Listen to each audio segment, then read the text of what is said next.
La brume matinale se dissipe peu à peu dimanche matin quand vient l'heure de la course junior. 70 engagés dans la catégorie et un nom qui se détache depuis quelques courses, celui du néerlandais Damien Kneumann. Le pilote KTM, pour sa deuxième saison sur le CFS, reste sur 2 victoires à Loon et Osgore. Mais on attend aussi une réaction de Paolo Maschio après son faux départ à Osgore.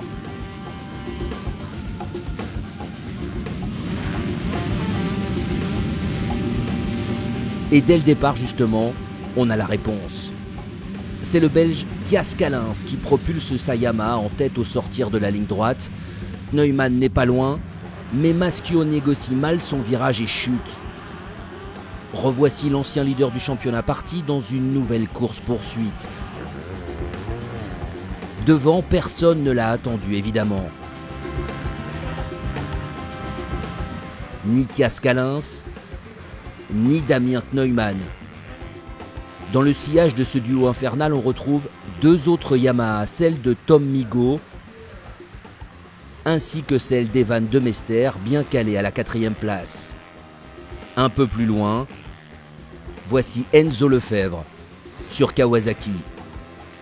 Paolo Maschio, quant à lui, est reparti le couteau entre les dents.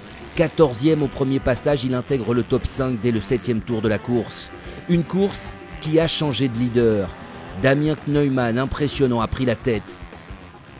C'est lui qui s'arrête le premier au stand, pile poil après 45 minutes.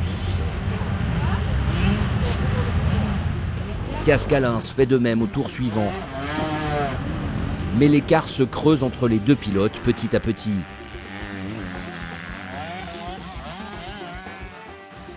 Chez les féminines, on était curieux de voir les premiers pas d'April Franzoni dans le sable. La championne de France 125 remporte la catégorie en finissant 24e. Elle devance Emma Satabin qui conserve sa place de leader du championnat et Ophélie Ernotte. En 125, victoire de Mattei Anke sur Gaz. Dans la dernière demi-heure, le suspense se situe autour de la 3e place. Tom Canel fait tout ce qu'il peut pour résister au retour de Paolo Maschio, mais il doit céder sa place à quelques tours de la fin. Le pilote Kawasaki montera sur la 3e marche du podium, un moindre mal après sa chute du départ. Devant, Thias Kalins se contente de sa 2e place.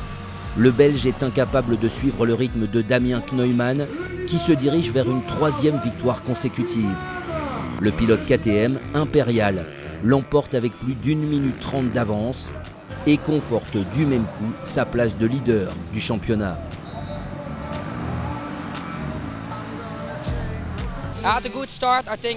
J'ai pris un bon départ autour de la 4e place, je pense, puis rapidement 2e et ensuite j'ai repris Thias au bout de 25 minutes. Après le ravitaillement, j'ai eu un bon rythme, j'ai très bien roulé, donc je suis vraiment très heureux. Je suis content que je fais all shot. Mes départs dans le début de saison c'était difficile et là c'était beaucoup mieux. Par contre, je fais trop d'erreurs avec des retardateurs et j'anticipe pas bien. Problème de lunettes toute la manche, des chutes bêtes. Je peux pas en tirer de positif, faut juste que je bosse. C'était vraiment compliqué, j'ai vraiment pas l'habitude. Après, j'ai voulu essayer une fois pendant l'hiver pour voir ce que ça donnait. Je suis quand même contente de ma première place en FIM, mais je suis vraiment très déçue de mon roulage. Je crois que je finis 24e, c'est vraiment pas ce que je voulais. Au classement général du championnat de France des sables 3 AS Racing, Kneumann devance Maschio et Kalins. Mais tout reste à écrire lors des 2 prochaines et 2 dernières courses de la saison, à Graillan et au Touquet.